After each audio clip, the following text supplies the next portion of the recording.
Hello and welcome to all our Gold viewers from around the world. I'm Kristen Schwartz, licensed midwife and one of the MCs here at Gold. And today I'm chatting with Dr. Justine Leach about an upcoming presentation titled Breastfeeding Grief When Things Don't Go as Planned. Welcome, Justine.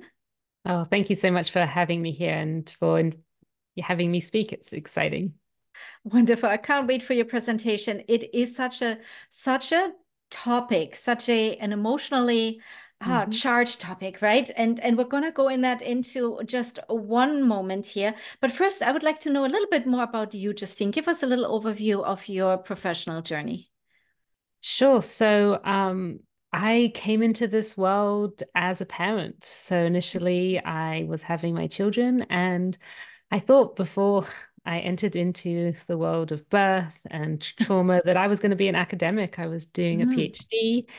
But I experienced birth trauma with my first son, and that really shifted where I wanted to go with my life. And I realized that I could really speak to the experience of people who maybe have a trauma history mhm. and the need for trauma-informed care. So after I finished my PhD, I decided to retrain as a childbirth educator and work with survivors of trauma, helping them to plan for safe and supported birth experiences, as well as provide those trainings for others in what do you need to do to be trauma informed and how can you support people who are holding a heavy story as they walk their perinatal journeys.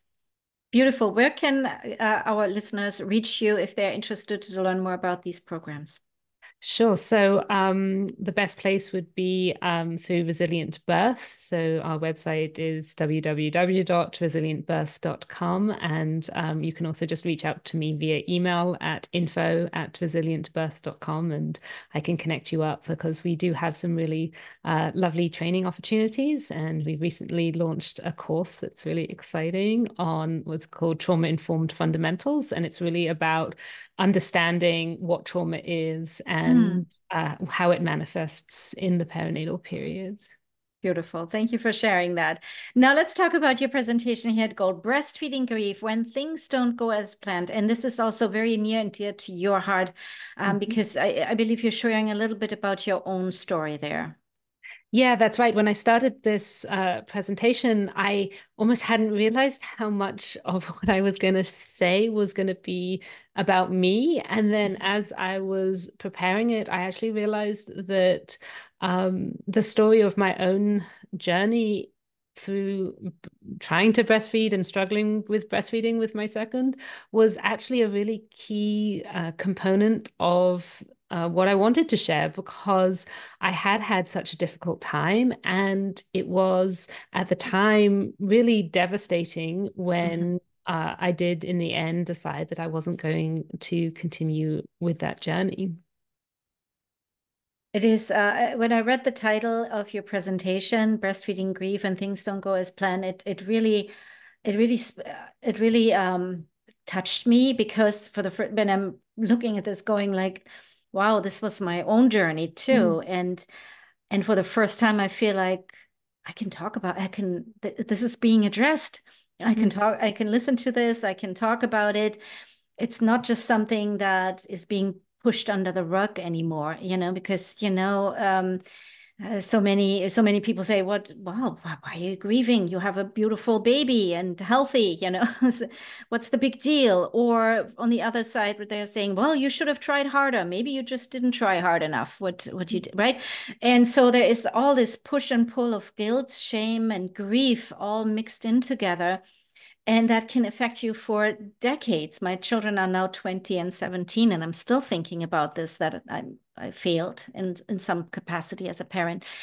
And I feel like you bringing this topic up, it's important for the parents for that we that are experiencing this, but also for the care providers, the midwives, IBCLC, and lactation consultants who work with these families, because I feel like there's a lot to learn in handling this or working with parents in a trauma-informed way, right? Yeah, and I just want to thank you so much for bringing your own experience into our conversation and for that vulnerability because your point is just so important and valuable that we do live in a world in which we dismiss people's experiences, Hmm. particularly around breastfeeding, but across the perinatal period. If you have a healthy baby, then what are you Hmm. complaining about? Right. You should just be happy. Why aren't you happy? Hmm. Or again, as you said, like you didn't try hard enough. You could have kept going if you had just done X, Y, Z. And that Hmm. is truly uh, very invalidating and not listening to the truth of your experience. But as you said, where do you place the truth of your experience? Where does it go? Where does Right. that story live? And who can hold it? And what I'm hoping that this presentation does is that it helps those midwives or those lactation consultants, IBCLCs, or whoever it is who is watching to be the person who can hold that story of grief, because when we hold that story for people, that's where Hmm. healing can truly begin. I love what you just said, holding the story. It's absolutely beautiful. Now, our listeners are not mental health professionals. They're not Mhm. counselors or, they might be, but, most of them are working in the field of lactation. Is that still something they can do? Speaking of scope of practice, where does everything come in here together? Yeah, this is something that I actually talk about in the presentation itself, because I think it's really important that we recognize that we do have a role to play in supporting people's mental health. That doesn't mean that you're out of practice or offering therapy where you shouldn't be offering therapy. And absolutely, you should still be making those appropriate referrals to perinatal mental health practitioners, therapists. But when you can be a person who is supporting and holding the emotional experience that someone is going through, that is just such a key part of helping them navigate whatever challenges they might be experiencing and protecting against further deterioration in their mental health, helping to facilitate healing. And so, absolutely, it is just, I think, essential actually that we know that we have a role in this, and that role can be being that listening ear in those Hmm. minutes that you have with this person. And I share an article in the presentation that I just think is so powerful, because it comes up in this article that it was the people on the call line Hmm. who were listening to the parents sharing why they were needing to access donor milk Hmm. that really helped those parents feel so supported, because the people on the call line held space for that story and they didn't dismiss it and they didn't shut it down. And that was just incredibly valuable. So it's even just those small moments that make Yeah. an enormous difference. Just listening, holding space. Oh, that is so wonderful, and I feel like, yeah, you don't need to be a trained mental health care professional.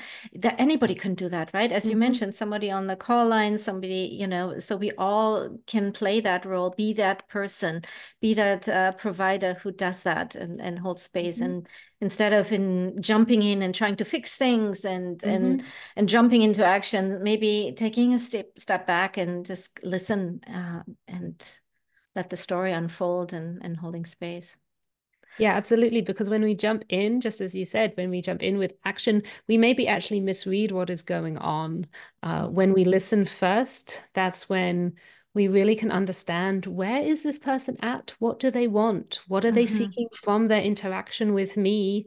And through that, then we can kind of navigate what it is that I might be able to bring to the table. But unless we're listening first, Yes. then we can actually sometimes miss something, and that's when you have that interaction with that person and you're like, oh, that felt so uncomfortable. And I'm trying to tell them all this stuff, and they don't seem to be hearing it, or they Yeah. don't seem to be absorbing it in their body. They're just, they're still in the place where they were. And maybe that's because we haven't had that moment of really deep connection and listening yet, or built that level of trust first Mm-hmm. before we've moved into trying to fix things. Yeah, that moment of trust there, that level of trust, creating that. situation there. Thank you so much. Justine, it was absolutely beautiful talking to you, and I could talk to you for hours. Now, before I let you go, is there anything you want to our listeners to know before we end our discussion here, our talk? Yeah, I would just love for you to know that I do have a podcast in which I talk a lot about my experiences, and Mhm. I have a co-host who is also sharing, and we talk about perinatal mental health and trauma in the perinatal period. One of us picks a quote each week that the other one hasn't heard before, and so it's a real authentic conversation between us. It's called the Resilient Birth Podcast, and I would love for anyone who's interested in me and my work just to check it out and have a listen. Thank you so much. That's a wonderful resource right there to share. Thank you again for being here with me today, talking about your work, the wonderful work you do, your story, and also the presentation here at Gold. Thank you so much for having me. It's a real honor. And now some information for our viewers. If you're interested in this presentation, Breastfeeding Grief, When Things Don't Go as Planned, this presentation is part of the lecture pack, Breastfeeding and Perinatal Mental Health, Practical Tools for Fostering Emotional Safety. Right now, this is an add-on package for our Gold Lactation online conference. That's just around the corner. We get started on April 2nd. You can find out all the information on our website, goldlactation.com. I hope to see everyone at the conference and at the lecture. Thank you, everyone, for listening here. Have a wonderful rest of your day. Bye-bye, everyone. Bye now.